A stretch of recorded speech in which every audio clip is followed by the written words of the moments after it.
Welcome back ख़वातीन और हज़रात। नाज़रीन, आज हमारे दरमियान गुफ्तगू के लिए मौजूद हैं साबिक वफाकी वज़ीर और पाकिस्तान पीपल्स पार्टी के सीनियर रहनुमा सैयद खुर्शीद शाह साहब। अस्सलाम वालेकुम शाह जी। वालेकुम अस्सलाम, क्या हाल चाल है भाई?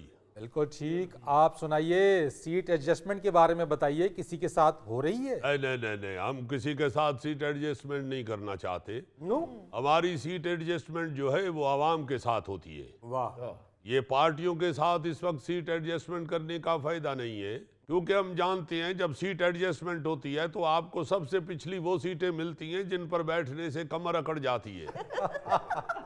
हम कमर अकड़ने से पहले खुद अकड़ गए हैं। हमें किसी से सीट एडजस्टमेंट करने की जरूरत नहीं है। हमारी आवाम के साथ ही सीट एडजस्टमेंट होती है। वाह। और आवाम जानती है कि आवामी पार्टी सिर्फ एक ही है, वो पीपल्स पार्टी है। मुझे मालूम ऐसा होता है कि नून लीग के साथ जो 16 माह आप लोगों की हुकूमत रही, कोई तजुर्बा अच्छा नहीं रहा। इख्तलाफात हैं क्या उनसे आखिर? देखो बाबा, हमारी पार्टी ने जमहूरियत बचाने के लिए बहुत बड़ी बड़ी कुर्बानियां दी हुई हैं। इसलिए हम आज तक जमहूरियत बचाने के लिए खड़े होते हैं। उसके लिए अगर किसी के साथ मिलना पड़ता है तो हम मिलते हैं। इस वक्त हमारे को जरूरत नहीं है। हम इस वक्त सिर्फ यही मुतालबा करते हैं कि इलेक्शन होने चाहिए और फिर देखेंगे क्या होता है। इंशाल्लाह दो ही सूरतें होंगी, या हमारी हुकूमत बनेगी या हम अपोजिशन में बैठ जाएंगे। हाँ, हमारी हुकूमत बनी तो इंशाल्लाह वजीर आजम हमारे बिलावल भुट्टो जरदारी होंगे। सदर? और सदर के लिए जरदारी साहब का ही हक बनता है, क्योंकि पाकिस्तान की तारीख में जरदारी साहब जैसा सदर बिल्कुल नहीं आया। आपने भी देखा है उन्होंने कितने सुकून से प्यार से सदारत की हुई है, और उनके दौर में कोई ऐसा इशू नहीं बना उनकी वजह से जिसको आप डिस्कस कर सके या आप ये कह सके कि ये गलत था। जरदारी साहब तो सबको साथ लेके चलने वाले आदमी हैं जी, क्योंकि उनको भी मालूम है कि उनके खानदान ने जमहूरियत के लिए बहुत बड़ी बड़ी कुर्बानियां दी हुई हैं। और भुट्टो साहब ने भी सिर्फ जमहूरियत बचाने के लिए इनकार किया, उस वक्त माफी ना मांगी। और अगर भुट्टो साहब ने माफी नहीं मांगी तो हम क्यों माफी मांगे किसी से? हम भी अल्लाह के फजल से भुट्टो साहब की तरह खड़े हैं और जमहूरियत बचाने के लिए खड़े। तो शाह जी, आपको यकीन है कि आप भारी अक्सरियत से जीतेंगे? भाई डोंगा साहब, आपको इसमें क्या शक है? इंशाल्लाह हम जीतेंगे। अच्छा शाह जी, आप लोग कहते हैं कि हमारी पार्टी अवामी पार्टी है, तो बकाया क्या सरकारी पार्टी है? आपने ये बड़ी अच्छी बात की है। ज़ाहिर तो अभी बाकी सरकारी पार्टियां ही लग रही हैं। आप जरा सा गौर करेंगे तो आपको अवामी पार्टी सिर्फ पीपल्स पार्टी ही लगेगी। ये भुट्टो देखिए, आज तक ऐसे ही नहीं आपके मुंह से एकदम निकल जाता। और बिलावल भुट्टो जरदारी ने जो अपना मंशूर पेश किया है, उसमें आवाम के साथ जो 10 वादे किए गए हैं, इंशाल्लाह हम उनको पूरा करेंगे। चलें, इसके ऊपर भी आपसे बात करेंगे, लेकिन आपने जीत की बात की है तो पंजाब में तो आप कहीं नजर नहीं आ रहे। देखिए, पंजाब तो शुरू से पीपल्स पार्टी का रहा है जी। ये तो जब हमने चार्टर ऑफ डेमोक्रेसी किया उस वक्त पंजाब कमजोर पड़ा। हमारा वोटर जो है वो कमजोर पड़ गया। हमने अपने वोटर को ग्लूकोज लगवा के भी तगड़ा करने की कोशिश की, मगर वो होश नहीं पकड़ सकता। जो हमारा वोटर है वो बेचारा उसी वक्त टूटा है, और ऐसे टूटा है जैसे अच्छी भली मंगनी हुई हो और बीच में पड़ जाए इंग्लैंड वाला कजन तो मंगनी टूट जाती। मैं सदके जावा शाह जी, मेरी एनजी टूटी है। हमारी भी मंगनी हुई थी। हाँ जी, मंगनी हुई थी या मांगने का कोई मायदा हुआ?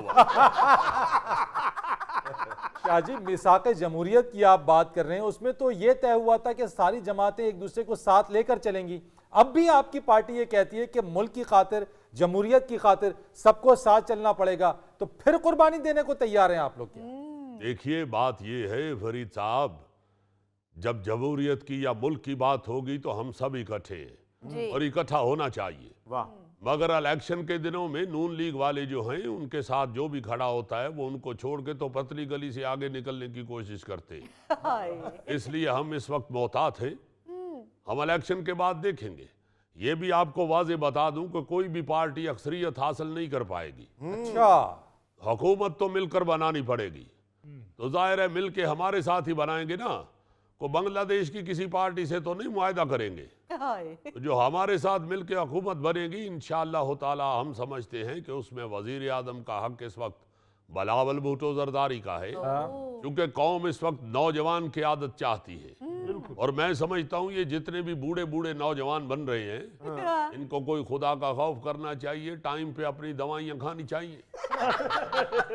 तो असली नौजवान इस वक्त की आदत कर रहा है सियासत में, वो तो सिर्फ बिलावल भुट्टो जरदारी है। जी जी। और ना ही उसने कभी बीमारी का बहाना किया है, ना ही कोई ऐसी हरकत की है कि उसे जेल में फेंक दिया गया।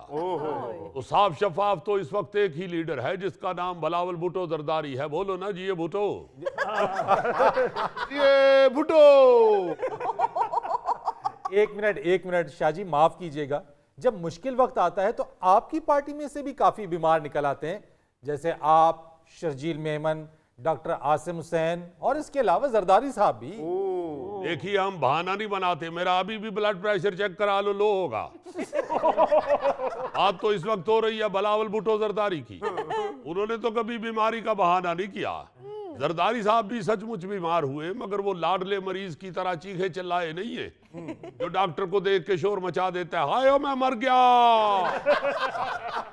मुझे देसी मुर्गा बना के दे दो, मैं मर गया, मैंने जेल में एक्सरसाइज करनी है, मुझे साइकिल दे दो, मैं मर गया। वैसे शाहजी, आपकी पार्टी की तरफ से पीटीआई के साथ इत्तेहाद के भी इशारे मिल रहे हैं, खबरें ऐसी आ रही हैं कि आप लोग उनसे भी इत्तेहाद कर सकते हैं इलेक्शन में। देखिए फरीद, हर पार्टी को इलेक्शन में हिस्सा लेने का हक हासिल है। अगर किसी पार्टी के लीडर का कोई कसूर है या उस पर कोई इल्जाम है तो भाई उसको मना कर दें इलेक्शन में हिस्सा लेने से। बाकी पार्टी का क्या कसूर है? ये पुलिस वाला रवैया ना बनाए कि घर का अगर एक बंदा मुल्जम है तो सारे टब्बर को उठा के ले जाते हैं। ऐसे तो ना करे, जो मुल्जम है उसको पकड़े, बाकियों का क्या कसूर है? उनको तो इलेक्शन में हिस्सा लेने दें। बिल्कुल सही। आप देखें ना, ये ज्यादती होती है। माजी में पीपल्स पार्टी को भी इलेक्शन से रोका जाता रहा है। अच्छा।